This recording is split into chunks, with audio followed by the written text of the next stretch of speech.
Hello ladies and gentlemen, and welcome to a tutorial on how to build a tunnel bore.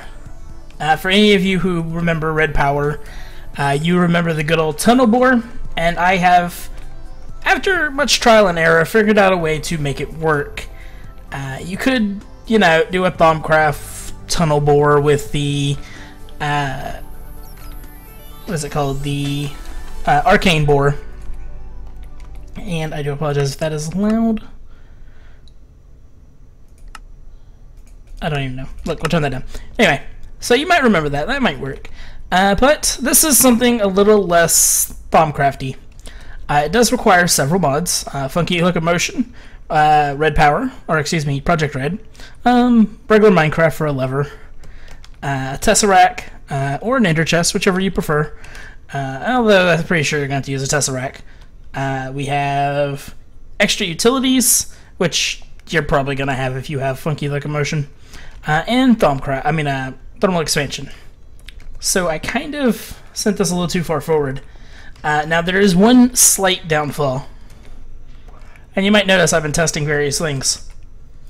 The way this is set up, it requires a pick in each one of the autonomous activators. The reason for the autonomous activators, instead of just using terrain smashers, is they have to eject the item, but in order to attach these, you need to use the covers. So you can only use blocks that interact with covers. And currently, the only ones that I found that work are using a retrieval node, which I would love to break this open, but anyway, there's a retrieval node right in front of this. I'll show you how to build it in a minute. So there's a retrieval node in front of this, which is pulling out all of the items that are going into the autonomous activators. And so the terrain smashers are ejecting into the autonomous activator, which has its own inventory. And the retrieval node has a thing that tells it not to pull out cobalt pickaxes. So that is the downfall of this entire build. But it still works pretty well. And so in order to add on to this, you need to make sure that you are setting up in a pattern like this. So let's do this. Then we will put a autonomous activator, another terrain smasher, and another terrain smasher. And so and then you'll set it up so that this ejects north, and then this accepts all sides. You'll set it like this, and you'll set it like that, and then you will run the piping as soon as I find it. Now I blind. Oh, no, I'm not. And then you run the piping from this to the thing, to the retrieval node, and then you use the hollow frames to connect like so, and you can, you know, connect it on all sides if you wish. Yada yada yada. That's fairly simple stuff. And then you will connect like that and like that, and then to your frame. These don't matter if they get covered; they're fine. This actually won't attach because all these are blocked off. But yeah, so that's how you add to it. And then you will stick a pickaxe of your choice, and then it's up to you to figure out how you want to get the pickaxe back into it and replace it. A properly made pickaxe, I believe, will last a very long time. So, you know, maybe 3,000 blocks of breaking. That's a pretty long distance, so, you know, it ought to be okay. And then inside of here we have a power system with a transfer node, which you could probably use a different type, but I use this one. It transfers power to these two. And then we have a timer, which we'll demonstrate right here. It is a little odd because it doesn't always work. I don't quite know why, and I haven't figured out how to fix that. But as you can see, we move forward. The blocks that are these broke instantly, but the rest of them did not. I'm not sure what this chunk error is going to do here. As you can see, though, it's a little slow. It's not as fast as a super, what was it, the Omega builder or whatever. but it is a tunnel bore, and you set it up and it just goes. And you only have to worry about durability on 4 pickaxes, or how many ever you use for it. I have figured out that this is probably the smallest you can make it in order to fit everything you want, which also you would need a chunk loader on it. Nope, maybe if I can get a chunk loader. Bam. So yeah, and then putting a book in here so that you can teleport back to wherever you want to go. But yeah, that's kind of just it. It works just like that. It's kind of really interesting. Now let's see if I can get ahead. Oh, here we go.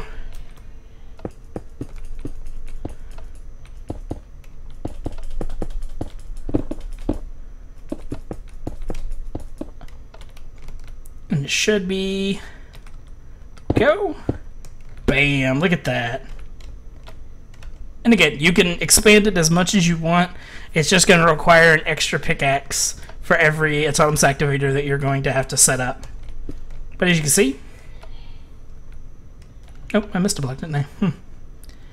It just chugs right on through. It's impervious to lava.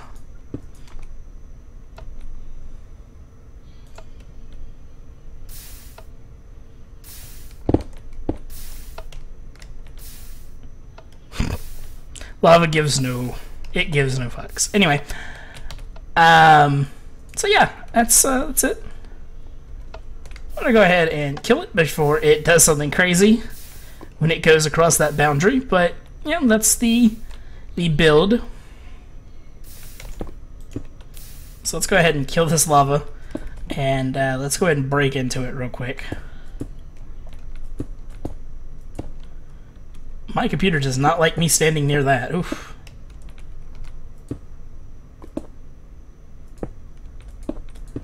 Alrighty. Enough of that. Could you go away? Thank you. Oh. How did that happen? Did it melt the block? Huh. Curious. I don't think it does. I must have accidentally broke it. Alright, so let's go ahead and dive in here. Break that. Okay, so as you can see how the wiring works, I just kind of slap these in here to make it so that it works, but it just wires into this retrieval node. Weird.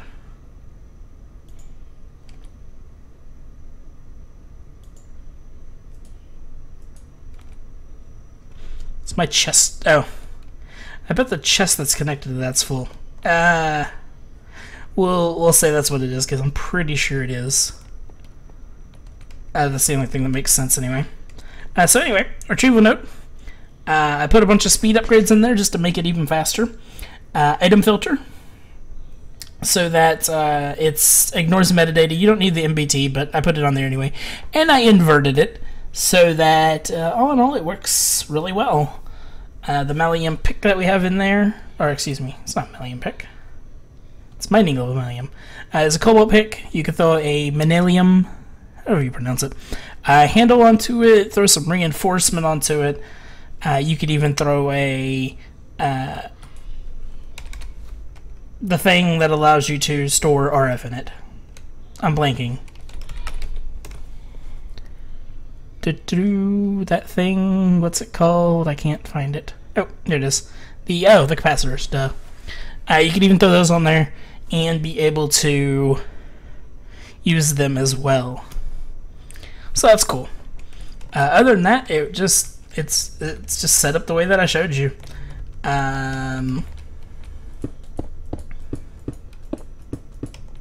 Yeah, it's a very simple design.